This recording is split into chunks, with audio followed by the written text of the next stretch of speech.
साधना सिंह जी, महापौर श्री सीताराम जायसवाल जी,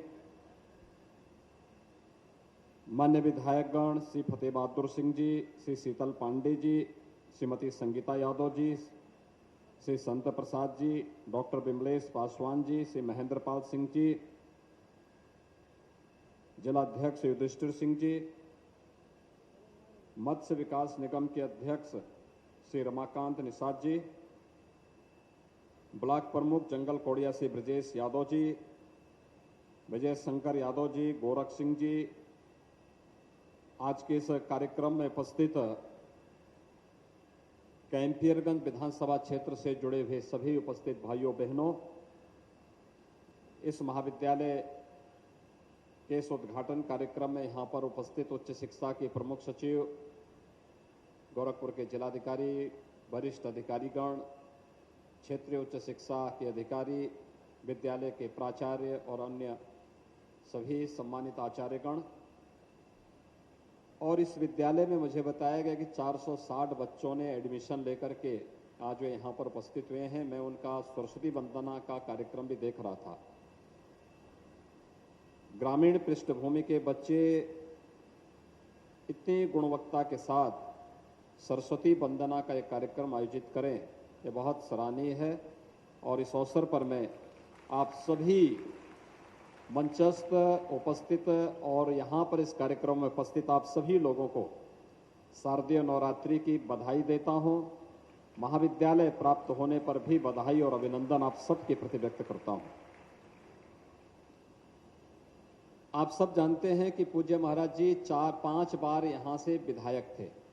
उस समय मानीराम विधानसभा क्षेत्र पड़ता था। 5 बार विधायक और 4 बार सांसद थे।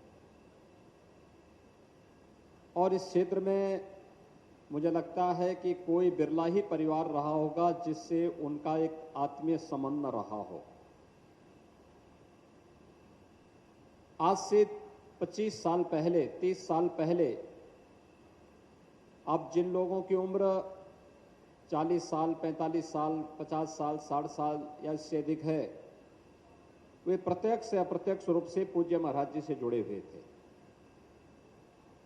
गोरखपीठ की परंपरा ये केवल आध्यात्मिक और धार्मिक मात्र नहीं थी।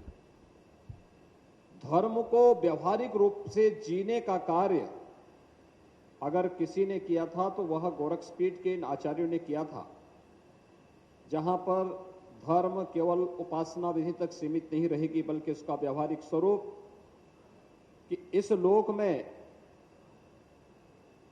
अभ्युदय की प्राप्ति की, यानी इस लोक में अभ्युदय की प्राप्ति के लिए, यानी सांसारिक उत्कर्ष का मार्ग प्रशस्त करना और आध्यात्मिक रूप से व्यक्ति के मोक्ष और मुक्ति, यानी उसके जीवन की सफलता के लिए उसे हर एक क्षेत्र में अग्रसर करना। और यह कार्य निरंतर चलता रहा। वर्तमान में भी गोरखपीठ के द्वारा महाराणा प्रताप शिक्षा परिषद के माध्यम से लगभग 4 दर्जन शिक्षण प्रशिक्षण संस्थाएं संचालित हो रही हैं, जिनमें लगभग 50,000 बच्चे पढ़ रहे हैं। आज मुझे प्रसन्नता है कि पूज्य महाराज जी के द्वारा के नाम पर उच्च शिक्षा विभाग के द्वारा इस राजकीय डिग्री कॉलेज की स्थापना करने के साथ ही यहाँ पर इस सत्र में कक्षा संचालन का कार्यक्रम हुआ है और आज इसका भव्य लोकार्पण का एक कार्यक्रम हो रहा है। मैं उच्च शिक्षा विभाग के मंत्री और उप मुख्यमंत्री डॉक्टर दिनेश शर्मा जी को, विभाग के राज्य मंत्री को, विभाग के सभी अधिकारियों को और कार्यदायी संस्था के साथ साथ यहाँ के प्रशासन, यहाँ के जनप्रतिनिधि, विधायक श्री फतेह बहादुर सिंह जी, सांसद श्री रवि किशन जी, इन सबको हृदय से धन्यवाद देता हूं कि इन लोगों ने रुचि लेकर के इस कार्यक्रम को आगे बढ़ाया। आप सोचिए, जंगल कोड़िया में महाविद्यालय हो और महाविद्यालय में पहले सत्र में इतने बच्चों का प्रवेश हो जाए। प्रवेश में भी मैं देख रहा था, अभी यहां पर जो हमारे प्रमुख सचिव के द्वारा जो बात कही जा रही थी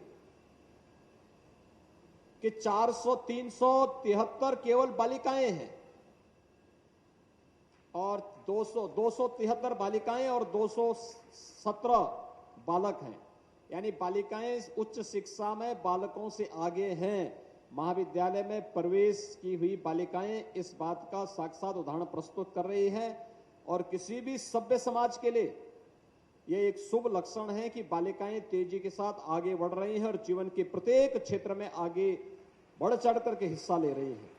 बहुत सारे क्षेत्र हैं जिसमें बालिकाओं को प्रोत्साहित किया जाना चाहिए, जैसे सेवा का, स्वास्थ्य का जो क्षेत्र है, बालिकाएं उसमें बहुत अच्छा काम कर रही है।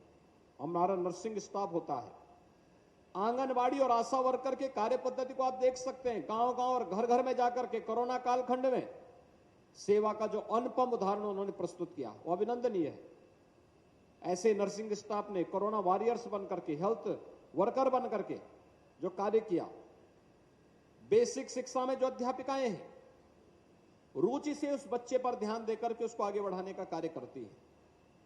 और हम लोगों ने इसीलिए जब उत्तर प्रदेश में पुलिस की भर्ती थी तो हम लोगों ने कहा एक क्षेत्र जो अब तक अछूता रहता था, मैं देखता था 2017 तक उत्तर प्रदेश में 3 लाख की पुलिस फोर्स में मात्र महिला पुलिस केवल 10,000 थी। और भाइयों बहनों, हम लोगों ने अगले 4 साल के अंदर 20,000 नई बालिकाओं को उसमें भर्ती किया और अब 30,000 पुलिस बल हमारे पास केवल महिला और बालिकाओं का है, जो मिशन शक्ति के माध्यम से हर एक बहन और बेटी को सुरक्षा की गारंटी देने का कार्य कर रही है। और मुझे लगता है कि महिला सशक्तिकरण का इससे अनुपम उदाहरण और क्या हो सकता है कि आज हम यहां पर जंगल कौड़िया में जिस महाविद्यालय का लोकार्पण और जिस मूर्ति के अनावरण के इस कार्यक्रम में यहां पर शामिल हुए हैं, उन्होंने महिला शिक्षा पर विशेष ध्यान दिया था। गोरक्षपीठ ने पहला महाविद्यालय महिलाओं का 1956 में स्थापित कर दिया था, जिसे बाद में गोरखपुर विश्वविद्यालय को दान स्वरूप उपलब्ध करा दिया था। गोरखपुर विश्वविद्यालय की आधार वह बना था।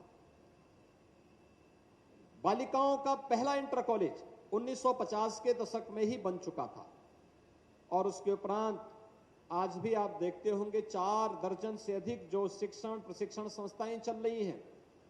जितने बालक हैं उतनी ही बालिकाएं उन सब में अध्ययन कर रही हैं और जीवन के अलग अलग क्षेत्र में जाकर के वे सभी बालिकाएं समाज को नेतृत्व प्रदान कर रही हैं, समाज के जीवन में एक परिवर्तन लाने का कार्य कर रही हैं।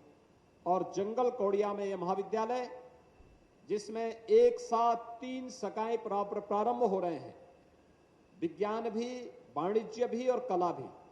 मुझे प्रसन्नता है उच्च शिक्षा विभाग ने यहां पर सभी शिक्षकों की तैनाती के साथ ही यहां पर अच्छी लाइब्रेरी भी बनाई है।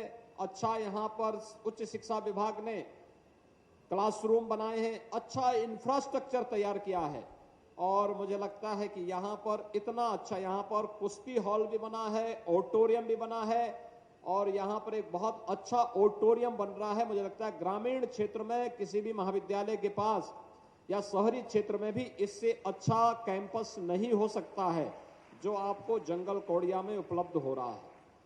और इसलिए जंगल कौड़िया और कैंपियरगंज विधानसभा क्षेत्र से जुड़े हुए जनप्रतिनिधियों को और यहां के सभी नागरिकों को मैं हृदय से बधाई देता हूं, अपनी शुभकामनाएं देता हूं।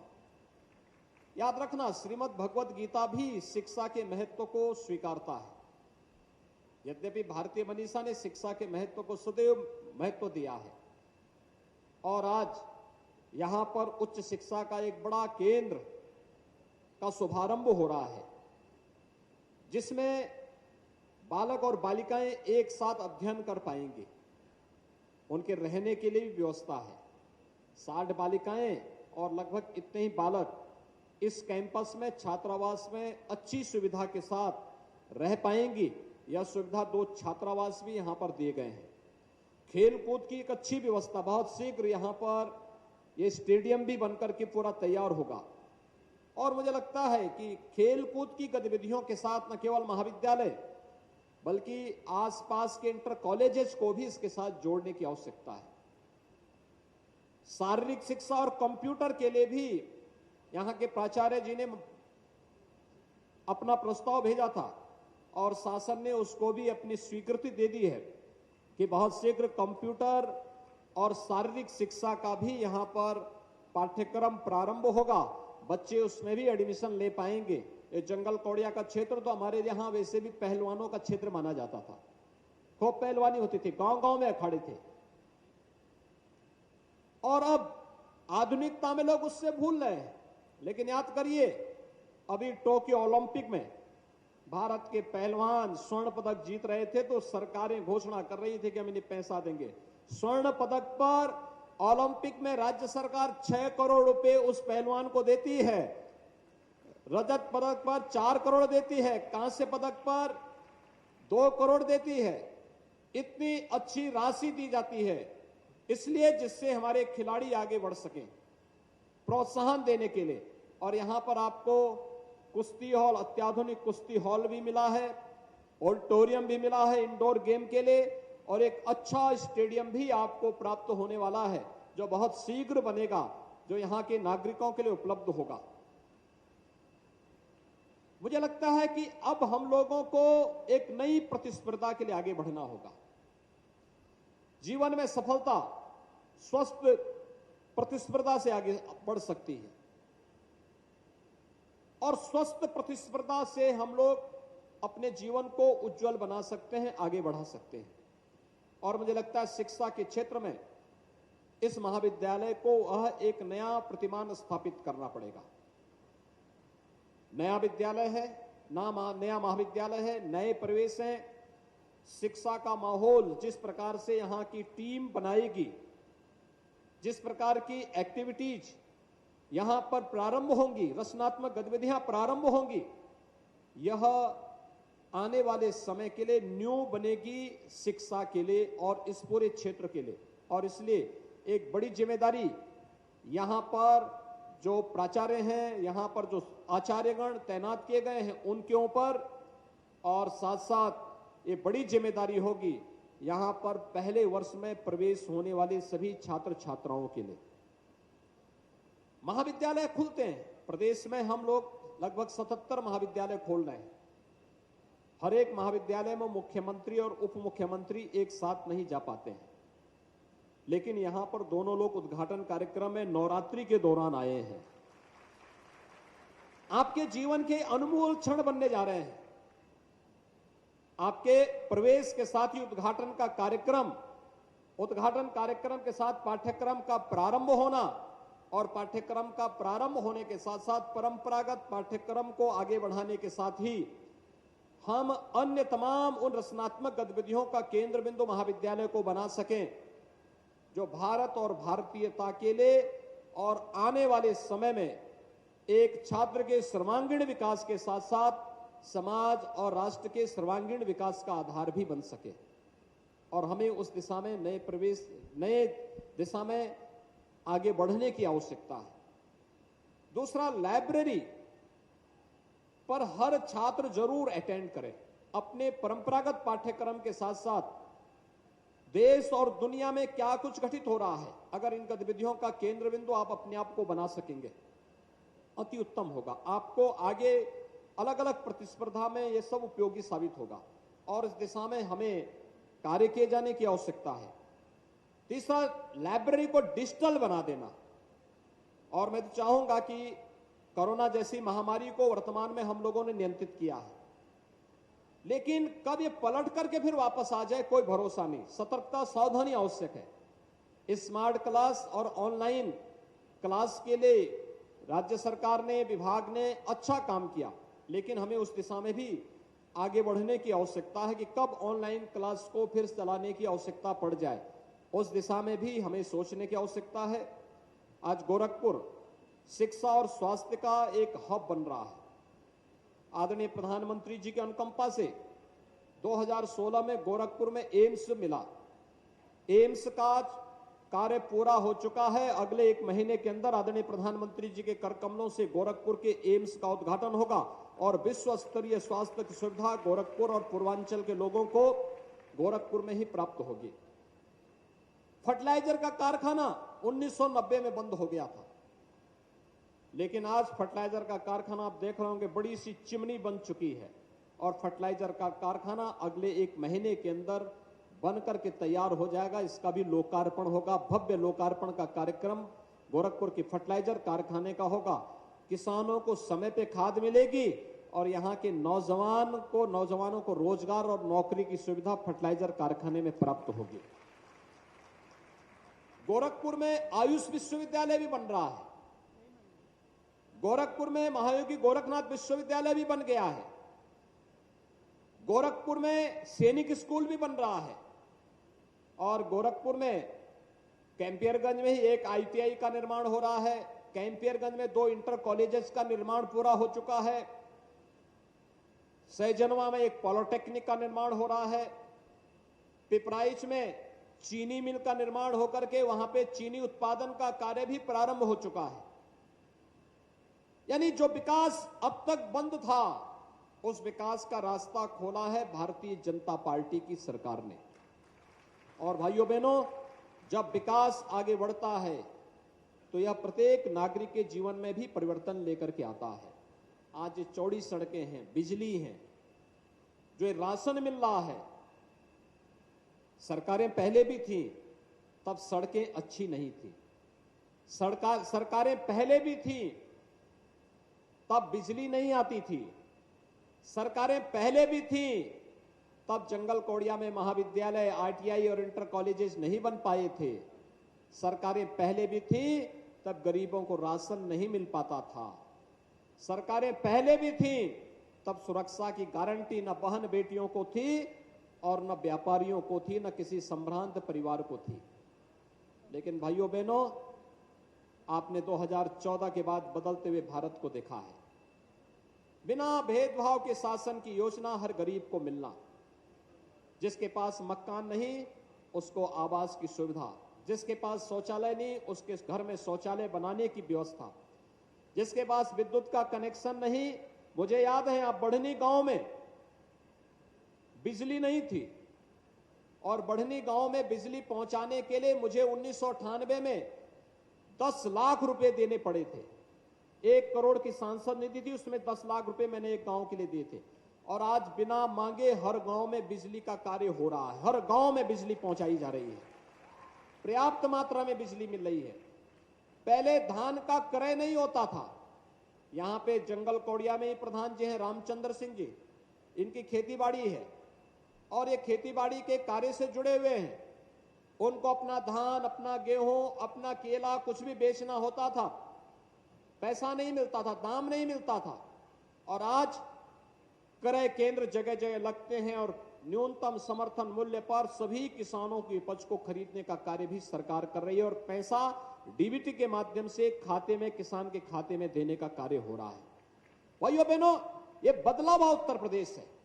आज सुरक्षा सबको, पर्व और त्योहार शांतिपूर्ण तरीके से, यानी पर्व और त्योहारों में आप देखते होंगे पहले पर्व और त्योहार आते थे, कर्फ्यू लग जाता था और आज पर्व और त्योहार आते हैं, कोरोना भी आपके यहां से भाग जाता है। पर्व और त्योहार शांतिपूर्ण और सौहार्दपूर्ण तरीके से आप सब मनाने के लिए स्वतंत्र हो जाते हैं।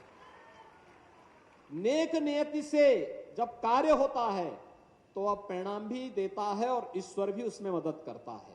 और आज उत्तर प्रदेश में यही हो रहा है। कोरोना था, जब पर्व त्योहार नहीं थे, कोरोना चरम पर था। कोरोना को उत्तर प्रदेश वासियों ने प्रधानमंत्री जी के मार्गदर्शन में नियंत्रित किया।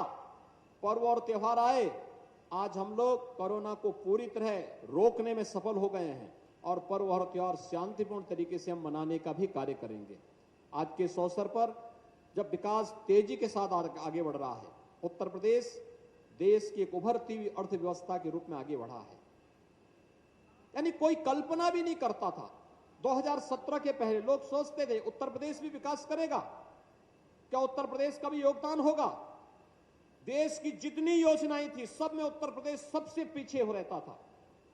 और आज देश की 44 ऐसी प्रमुख योजनाएं हैं जिनमें उत्तर प्रदेश नंबर 1 पर है, नंबर 1 पर। यह है नया उत्तर प्रदेश। दुनिया का सबसे अच्छा निवेश आज उत्तर प्रदेश के अंदर हो रहा है, भारत के अंदर, उत्तर प्रदेश के अंदर हो रहा है। सुरक्षा का सबसे अच्छा वातावरण आज उत्तर प्रदेश के अंदर है और उत्तर प्रदेश आज एक नए उभरते हुए उत्तर प्रदेश के रूप में आगे बढ़ रहा है। ये उभरता हुआ उत्तर प्रदेश सभी के सहयोग से हम सबको उत्तर प्रदेश वासियों को मिलकर के अपनी इस ताकत का एहसास कराना है कि हमें उत्तर प्रदेश को देश की अग्रणी अर्थव्यवस्था के रूप में आगे बढ़ाना है। मुझे कार्यक्रम में आने में देर लगी। आज आदरणीय प्रधानमंत्री जी ने देश को एक नई योजना दी है। वह नई योजना है गति शक्ति की। गति शक्ति की एक नए युग में कैसे हम इंफ्रास्ट्रक्चर का एक नया मॉडल दे सकें और इसके माध्यम से बड़े बड़े प्रोजेक्ट लेकर के कहीं एक्सप्रेस हाईवे, कहीं मल्टी मॉडल टर्मिनल की स्थापना, कहीं पर हाईवे, बड़े बड़े हाईवे का निर्माण करके, कहीं पे एयरपोर्ट का निर्माण करके। अभी 20 अक्टूबर को प्रधानमंत्री जी का आगमन कुशीनगर में हो रहा है। एक नए इंटरनेशनल एयरपोर्ट के उद्घाटन कार्यक्रम में प्रधानमंत्री जी का कार्यक्रम कुशीनगर में प्राप्त होगा। मेडिकल के क्षेत्र में हर जनपद में एक नया मेडिकल कॉलेज हम लोग दे रहे हैं। पहले मेडिकल कॉलेज केवल गोरखपुर में था। महाराजगंज, सिद्धार्थनगर, बस्ती, संत कबीरनगर, कुशीनगर, देवरिया, मऊ, बलिया, बलरामपुर, गोंडा, बहराइच, श्रावस्ती कहीं मेडिकल कॉलेज नहीं था।